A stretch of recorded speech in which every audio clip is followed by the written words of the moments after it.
Hey, this is Joel from Through Plagues here. Finally getting around to making a video that I promised some people quite a while ago. It's something I've been meaning to do since we released the EP. Here I am months and months later finally doing this. This video, I'm going to take you through one of our mixes from our EP, From the Depths. I'm going to take you through Goddess of the Sea just because it's got everything from blast beats to solos to acoustic guitars. It's probably the most versatile off the actual EP. So I thought it would be good to show you guys a bit about what I do and how we did that. Everything was tracked here at my place. For those of you that don't know, the band did the whole EP ourselves. It was recorded and mixed by myself and mastered by Brian Hood at 456 Recordings over in the US. I'll run you through a bit of the gear that we used to let you know how we got the sounds that we've got on that CD. The bass was a Jackson Custom. Jamie's not aware of the actual model.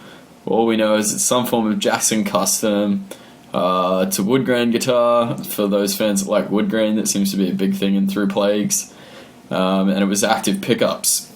That was DI signal straight into my M box. But going through a Countryman Type 85 DI box first. For the guitars, they were dual tracked, one left, one right, through an Ibanez Prestige RGA 121J Custom with dual EMG 81s installed. We had the bridge pickup selected, and that again went through the Countryman Type 85 DI box and into the M Box Mini. For the strings on that, during the EP we changed strings every song to give us that bright, the brightness that strings give when they're first put on, just to get the best out of everything, getting the best possible tone straight away from that guitar, from the strings to the pickups to the players, all the way down to the amp, so that everything along the line was good. We used Deathwish Strings, who are a fantastic Australian company run down in Melbourne. If you've never heard of them, visit deathwish.com.au. We used the nickel-plated E52 strings, so that's a 10 to 52 string gauge pack, and we play in drop C. Again, I can't thank Deathwish enough. Their strings are fantastic, and we continue to use them. I also use them on any bands that I record. I always recommend Deathwish Strings, so go check them out. For those of you that care or do not care at all, that was also tuned through a Korg Pitch Black. Probably makes no difference whatsoever what tuner you use, but we used that same tuner throughout everything just to make sure the bass was tuned the same as the guitars on the same tuner. That's getting nitpicky, but we wanted everything to be perfect. Guitars and bass were reamped by Brian Hood over at 456 Recordings as well. He's a great friend that we've spoken to online, and when we approached him about reamping our guitars, he was more than happy to do it. We sent him the DI signals of the guitars. For those of you that don't understand reamping, go look it up. Basically, you track a DI signal, which is a direct input or a direct inject signal, straight into an audio interface. You then send that signal out via the audio interface into an amp, mic it up, and back into the audio interface, or Pro Tools, as you can see here. This is Pro Tools for those of you that have never seen it. Basically the versatility of that is that if you just mic'd a guitar amp and the tone you got sucked at the end of the day, there's no way of redoing it except to play all the guitars again. With the DI signal, you can move the mic, change the setting as much as you want until you've got the right tone, and then record it all again. Brian used a PV5150 through a Mesa oversized cab to get our guitar tone. I believe there's also some form of boost like a Maxon OD808 or a TS9 in there as well. Don't quote me, I can't remember off the top of my head right now. And the bass was also reamped through some form of Sans amp. So I'll show you the guitars first, since we're on that topic right now. This is what the guitars sound like. Just give me 1 second.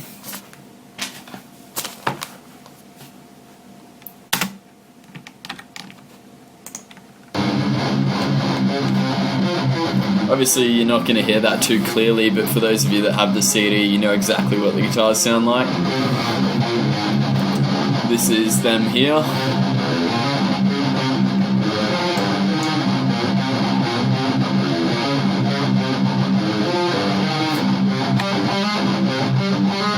Again, one pan left, one pan right, then sent to a bus with some minor EQ on them.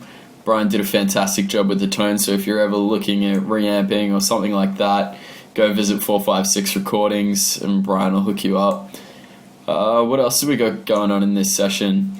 Luke did the main vocals. As you know, Luke is our vocalist, and I also did a few backing vocals. Woo, there's me. There's also some acoustic guitars that might be cool to show you. Basically, with acoustic guitar, we borrowed an acoustic from our friend Kurt, who's kind enough to lend it to us for the day. We mic'd the guitar with a Shure SM57 set about 13th or 15th fret, basically straight on the strings there. And we also took a direct out of that as well. That was basically to give us a versatile range in tone when doing the acoustic. With the acoustic, there's the main acoustic guitars and there's also a harmony. So there is a total of 4 acoustic tracks. There's the acoustic mic'd, acoustic DI, harmony mic'd, harmony DI. The acoustic standard was left and right hard panned, and the harmony mics were sitting at 73 left, 73 right. There's massive high shelf on the acoustic guitars there. They were sent to a bus and then all treated as one. Yeah, they came out quite well. We can't thank Kurt enough for lending us that acoustic guitar. This is what they sound like. Again, you're not going to hear it too well. This is my iPhone.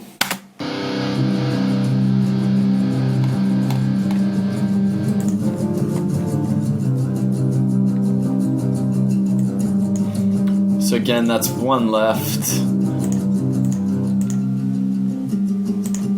and one right, and so on and so forth. Again, for a total of 4 acoustic guitar tracks.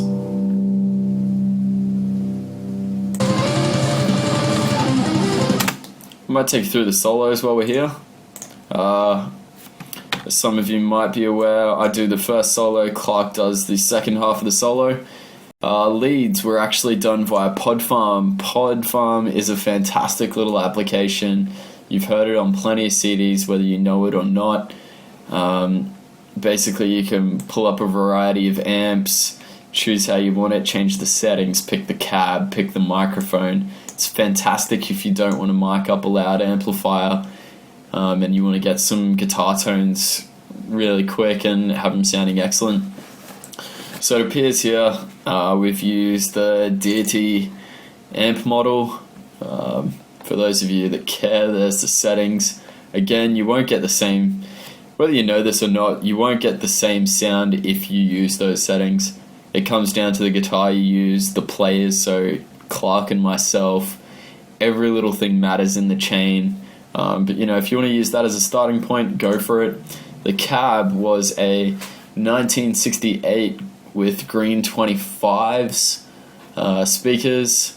There's 33% of the room in that, and we used the 57 on Axis to get the lead tone. So I do the first half, Clark does the second.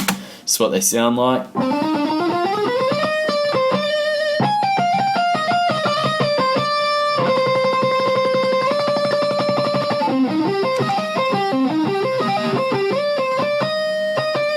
So that's my half of the solo. And this is Clark.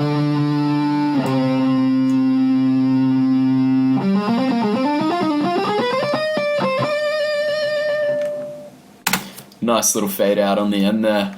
Let's go to the bass if you want to hear the bass very quickly. This is what Jamie sounds like on the bass.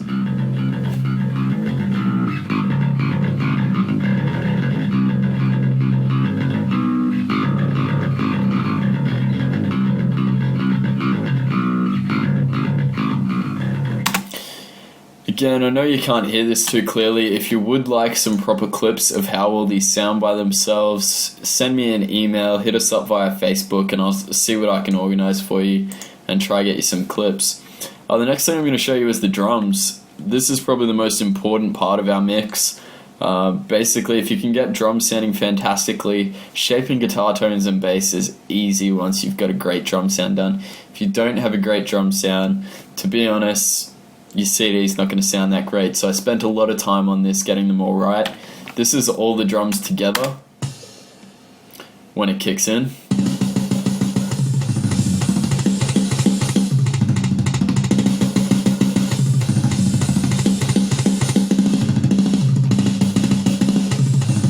Kicks.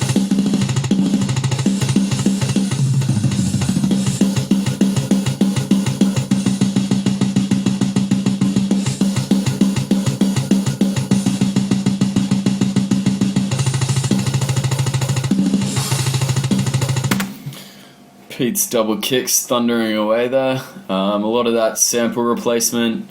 Yeah. You know what the deal is. If you want to look up sample replacement, go check it out. It's great if you record horrible sounds, if you need to replace something to get it to sound better. It's fantastic. That's basically the whole session, guys. There's not much I can show you. There's a couple of little vocal effects going on. Nothing fantastic. I'll quickly show you one of those. Just little things that kind of made things pop. So at the opening of Goddess of the Sea, you will hear this little vocal swell. If you want to learn how to do that, I don't know, send me an email. It's not too hard, you can probably look it up online.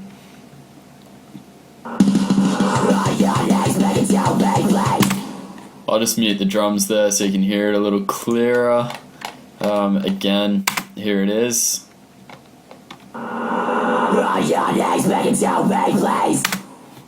So there's Luke ruining his vocal cords there. Not really, I'm joking. Yeah, that's basically the whole session, guys. After that, after I've done the mix, all the EQing of individual instruments and whatnot, we sent it off to Brian Hood at 456 Recordings again, and he mastered it for us. I'm not too sure what the mastering chain was, but it came out sounding fantastic. I think all Brian's done is really get the loudness on our CD, and just tried to help get that mix up as loud as it needed to be, while still maintaining clarity and whatnot. So I can't thank Brian enough for all his help on this EP. He's been a great dude. So yeah, that's it, guys. I hope that's taught you a couple of little things, or just given you some insight of what went on, you know. If you need some more or some other things you want to know about this recording session, shoot me an email, hit us up on Facebook, visit our new website, www.throughplagues.com, or visit my website, a record band. So if you want something sounding like From the Depths, contact me at maliceaudio.com. The link will be below this page. So yeah, check it out, guys.